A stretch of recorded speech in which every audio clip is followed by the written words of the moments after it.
नमस्कार, देवभूमि crime news में आपका स्वागत है। लक्सर के फुलकाजी मार्ग पर एक निजी टायर फैक्ट्री के पूर्व कर्मचारियों का 100 दिन तक अब भी धरना प्रदर्शन लगातार जारी।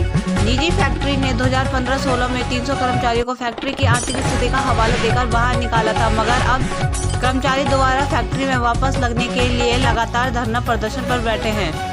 इसी को लेकर हमारे चैनल देवभूमि क्राइम न्यूज से संवाददाता गोविंद चौधरी ने जीरो ग्राउंड पर जाकर कर्मचारियों से खास बातचीत की। आइए दिखाते आपको ये खास बातचीत।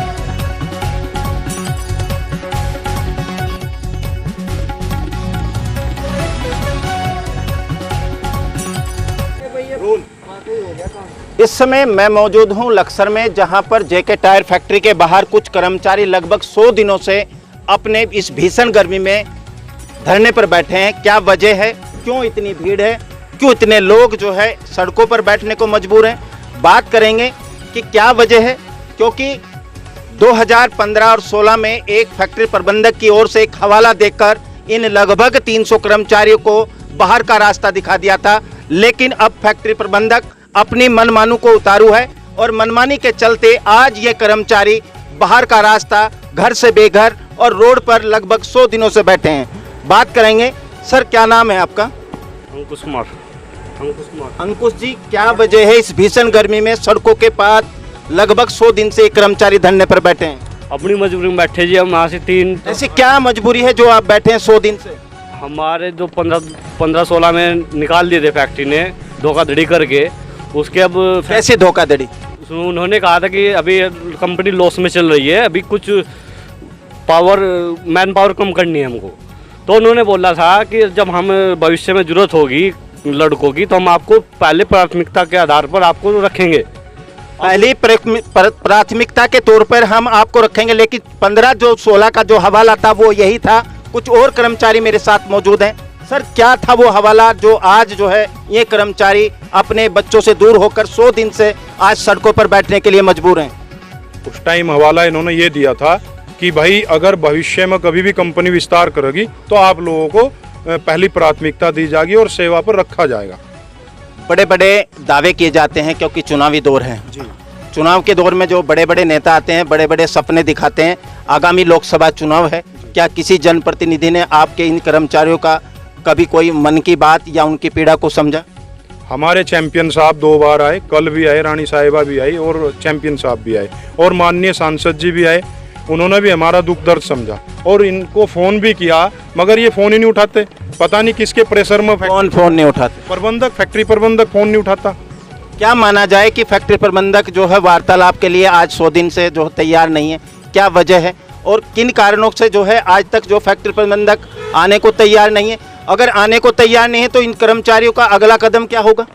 अगला कदम हमारा ये होगा कि फैक्ट्री के खिलाफ सड़कों पर उतरेंगे, अपने बीवी बच्चों को लेकर सड़कों पर उतरेंगे और उसके बाद भी अगर काम नहीं चलता तो आमरण अनशन के लिए तैयार हैं, चाहे जान देनी पड़े पर अपना अधिकार लेकर आएंगे। सर, क्या नाम है आपका? मोहन सिंह। मोहन जी, जिस तरह से जो है ये कर्मचारी लगभग किस तरह से भत्ता गुजारा अभी चल रहा है इन कर्मचारी का, क्योंकि उनके पास आय का कोई स्रोत नहीं?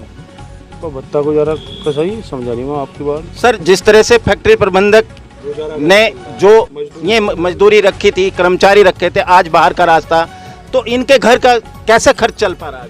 तो खर्चा तो चल ही रहा है, कंपनी तो हमारी सुन नहीं रही। खर्चा तो ऐसे ही कोई मजदूरी कर रहा है, कोई इन जमीन नहीं, इन पर कुछ नहीं है, ज़्यादा खूड़ भी नहीं है, मजदूरी कर करके अपना लालन पोषण कर रहे। 100 दिन से यहाँ बैठे हुए धरने पर, भीषण गर्मी में। ना कोई जनप्रतिनिधि सुनने को तैयार है और ना ही जो है फैक्ट्री प्रबंधक, लेकिन कुछ लोग जो है आज आस लगाए सड़कों के किनारे जरूर बैठे हैं कि उन्हें एक दिन आश्वासन जरूर मिलेगा। सर, क्या नाम है? साहब, मेरी एक अपील है, मेरी हाथ जोड़कर अपील है माननीय मुख्यमंत्री जी से कि हमारे ये जो 300 कर्मचारी भाई यहाँ पर बैठे हैं इनकी भी रुद सुध लें और इन्हें दोबारा फैक्ट्री में पूछवाएं, क्योंकि माननीय पुष्कर सिंह धामी जी बहुत अच्छे नेता भी हैं और इस प्रदेश को बहुत अच्छी तरीके से लेकर चल रहे हैं। हमें उनसे पूरी उम्मीद है। सर, जो हवाला फैक्ट्री प्रबंधक ने दिया था 2015-16 में, वो हवाला क्या था? किस हवाले को देकर बाहर का रास्ता दिखा था? वो हवाला ये था कि या तो यहाँ नौकरी कर लो, नहीं तो बाहर चले जाओ बालासोर। यहाँ से कोई थोड़ा बहुत दूर नहीं, 150 किलोमीटर, कम से कम होगा हजारों किलोमीटर।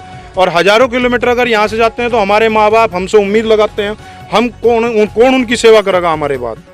सर 7 साल गुजर चुके हैं और लगभग 100 दिन पूरे हो चुके हैं धरने को, यानी कि 7 साल से जो है ये कर्मचारी बाहर का रास्ता देखे हुए हैं और लगभग 100 दिन धरने पर हो गए। भीषण गर्मी है, लोग अगर अधिकारियों की बात करें तो वे अपने एसी रूम में बैठे हैं, लेकिन कर्मचारी यहाँ पर आज सड़कों पर गर्मी में बैठा है क्योंकि भीषण गर्मी का प्रकोप जारी है।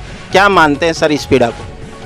ये पीड़ा तो आप भी देख रहे हैं कि यहाँ पे कितनी गर्मी पड़ी हुई है, अब कोई पंखा नहीं, कोई कुछ नहीं, और ये जो है अपनी जान देने के लिए तैयार है, पर पीछे नहीं हटेंगे, अपना हक की लड़ाई लड़ेंगे। और ये नहीं कि मतलब मैनेजमेंट को तो ये झुका कर रहेंगे और अपना हक छीन कर आएंगे, इससे पीछे नहीं हटेंगे हम। धरने के अलावा क्या अगली कोई रणनीति आप लोगों ने तय की है? अगली रणनीति तो अपने बीवी बच्चों को भी लेकर बैठेंगे और आम अनशन की अपनी तैयारी है, सड़कों पर उतरेंगे, रोड जाम करेंगे और वो सब काम करेंगे जिससे हम अपना हक छीन सकें, उससे हम पीछे नहीं हटेंगे। साफ तौर से कहना है कर्मचारियों का कि हम अपने हक की लड़ाई लड़ने के लिए यहाँ अपने बीवी बच्चों के साथ सड़कों पर भी उतरना पड़े तो अपनी हक की लड़ाई जरूर लड़ेंगे, लेकिन बहरहाल देखना होगा कि इन कर्मचारियों को उनका मालिकाना हक मिल पाता है या नहीं, ये तो आने वाला वक्त ही तय करेगा। लक्सर से देवभूमि क्राइम के लिए गोविंद चौधरी।